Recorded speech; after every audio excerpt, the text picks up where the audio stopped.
वंदना गुप्ता। तो चलिए आज हम बात करते हैं बहुत ही ज्यादा कॉमन प्रॉब्लम के बारे में जो बहुत आजकल देखने को मिल रही है, एंड वो है हाइपर कोलेस्ट्रीमिया, यानी बढ़ा हुआ कोलेस्ट्रॉल।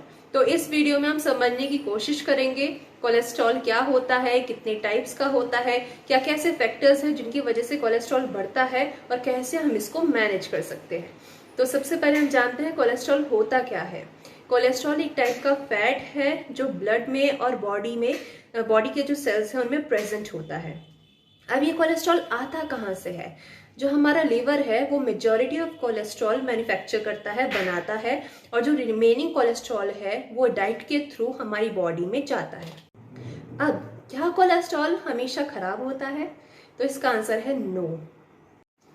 कोलेस्ट्रॉल हमारी बॉडी के लिए बहुत ज़्यादा एसेंशियल है जब तक वो नॉर्मल रेंजेस में है। वो सेल मेम्ब्रेन्स के लिए एसेंशियल है, हार्मोन्स के प्रोडक्शन में हेल्प करता है, विटामिन्स के सिंथेसिस में हेल्प करता है। बट जब भी कोलेस्ट्रॉल की जो रेंजेस हैं वो नॉर्मल से एक्सीड कर जाती हैं, मतलब नॉर्मल से ज़्यादा बढ़ जाती हैं, तो वो बॉडी के लिए हार्मफुल हो जाता है। और ये हार्मफुल इसलिए हो जाता है क्योंकि जब भी कोलेस्ट्रॉल का लेवल बढ़ा तो वो आर्टरीज यानी वो ब्लड वेसल्स जिनके थ्रू ब्लड हार्ट तक पहुंचता है उसमें बिल्डअप होना, उसमें जमना स्टार्ट कर देता है, जिससे क्या होता है ब्लड और ऑक्सीजन हार्ट तक कम पहुंचते हैं और आपको चेस्ट पेन जैसी प्रॉब्लम फेस करनी पड़ती है, और आगे चलकर यही हार्ट अटैक के चांसेस को भी बढ़ा देती है। बढ़ा हुआ कोलेस्ट्रॉल स्ट्रोक के चांसेस को भी, स्ट्रोक का जो रिस्क है उसको भी इंक्रीज करता है। इसलिए कोलेस्ट्रॉल जब तक नॉर्मल रेंजेस में है वो बॉडी के लिए एसेंशियल है, बट जब वो नॉर्मल से ज्यादा बॉडी के अंदर एक्स्ट्रा है तो वो बॉडी के लिए हार्मफुल है। कोलेस्ट्रॉल कभी भी ब्लड में अकेले ट्रेवल नहीं करता है। लीवर इसको फैट्स एंड प्रोटीन के एक पैकेज में पैक करता है जिसको हम बोलते हैं लिपोप्रोटीन। लिपोप्रोटीन एक तरह से एक व्हीकल का काम करता है। जैसे बस आपको एक स्टेशन से दूसरे स्टेशन लेके जाती है, उसी तरह जो लिपोप्रोटीन है वो कोलेस्ट्रॉल को एक बॉडी सेल से दूसरे बॉडी सेल तक लेके जाते हैं। अब इसी के ही बेसिस पे कोलेस्ट्रॉल 3 टाइप्स के होते हैं। First is LDL, second is HDL and third is triglycerides. LDL होता है लो डेंसिटी लिपोप्रोटीन, इसको हम बैड कोलेस्ट्रॉल भी बोलते हैं। ये बैड इसलिए है क्योंकि जो एक्स्ट्रा कोलेस्ट्रॉल है ये उनको सेल्स तक लेके जाता है, जहाँ पे ये आर्टरीज में बिल्डअप होना स्टार्ट करते हैं और हार्ट तक ऑक्सीजन और ब्लड सप्लाई को कम करते हैं, जिससे जो सीवीडीज हैं, कार्डियोवैस्कुलर डिजीजेस हैं, उनका चांसेस बढ़ जाता है। सेकेंड कैटेगरी है एचडीएल यानी हाई डेंसिटी लिपोप्रोटीन। इसको हम गुड कोलेस्ट्रॉल भी बोलते हैं क्योंकि जो एक्स्ट्रा कोलेस्ट्रॉल है उसको ये वापस लिवर तक लेके जाता है, जहां इसका ब्रेकडाउन होता है और ये बॉडी से एलिमिनेट हो जाता है। एंड थर्ड कैटेगरी आती है ट्राइग्लिसराइड्स।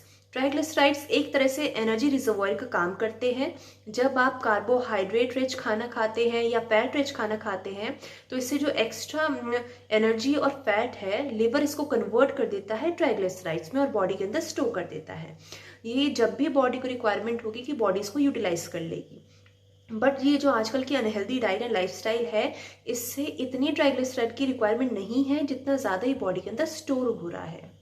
जब भी आपका ट्राइग्लिसराइड लेवल बड़ा हो, एलडीएल लेवल बड़ा हो एंड एचडीएल लेवल कम हो तो जितने भी कार्डियोवैस्कुलर डिजीजेस हैं उनका चांसेस बढ़ जाता है। अब आपको पता कैसे लगेगा कि आपका कोलेस्ट्रॉल लेवल बढ़ा हुआ है? तो जो इनिशियल स्क्रीनिंग होती है वो ब्लड टेस्ट के थ्रू होती है। लिपिड प्रोफाइल टेस्ट आप करा सकते हैं चेक, जिसमें आपका टोटल कोलेस्ट्रॉल, एचडीएल, एलडीएल और ट्राइग्लिसराइड्स जैसे पैरामीटर्स उसमें चेक होते हैं। टोटल कोलेस्ट्रॉल की जो नॉर्मल रेंजेस हैं वो है बिलो 200, ट्राइग्लिसराइड्स की बिलो 150, एचडीएल की 60 एंड अबव एंड एलडीएल की है लेस देन 100। ये नॉर्मल वैल्यूज हैं सारे पैरामीटर्स की, तो इसको आप चेक कर सकते हैं। जब जितने भी ये पैरामीटर्स हैं जैसे टोटल कोलेस्ट्रॉल, टीजी यानी ट्राइग्लिसराइड, एलडीएल, जब इनकी वैल्यूज नॉर्मल से ज़्यादा बढ़ जाती है एंड एचडीएल कम हो जाता है तो हार्ट डिजीजेस के चांसेस बढ़। अब क्या क्या रिस्क फैक्टर्स हैं हाइपर कोलेस्ट्रीमिया के? तो सबसे जो मेजर रिस्क फैक्टर है वो है अनहेल्दी डाइट। जब आप बहुत ज़्यादा सैचुरेटेड फैट जैसे घी, बटर बहुत ज़्यादा क्वांटिटी में कंज्यूम करते हैं तो ये जो आपका कोलेस्ट्रॉल लेवल है उसको एबनॉर्मली इंक्रीज कर देता है। सेकेंड है कि आप बहुत ज़्यादा सीडेंटरी लाइफस्टाइल को फॉलो कर रहे हैं, अपनी फिजिकल एक्टिविटी आप बिल्कुल ध्यान नहीं देते हैं, बहुत कम फिजिकल एक्टिविटी करते हैं, कुछ मेडिकल कंडीशंस भी होती हैं जैसे डायबिटीज, ओबेसिटी, हाइपोथायरॉयडिज्म, जिसकी वजह से कोलेस्ट्रॉल लेवल्स बढ़ जाते हैं, या फिर हेरिडिटी हो सकता है, या फिर एज के अकॉर्डिंग ओल्ड एज में ज़्यादा कॉमन प्रॉब्लम देखी जाती है। बट अगर आप आज का टाइम देखेंगे तो आजकल यूथ में भी ये बहुत ज़्यादा कॉमन है।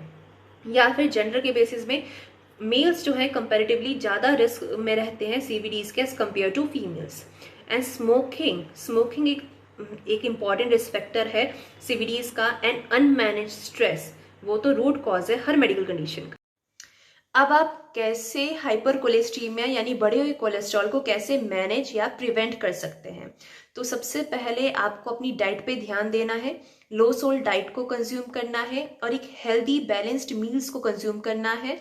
फिजिकल एक्टिविटी पे ध्यान देना है, जो भी एक्सरसाइज आपकी बॉडी जिसमें कंफर्टेबल है उसको परफॉर्म करने की कोशिश कीजिए।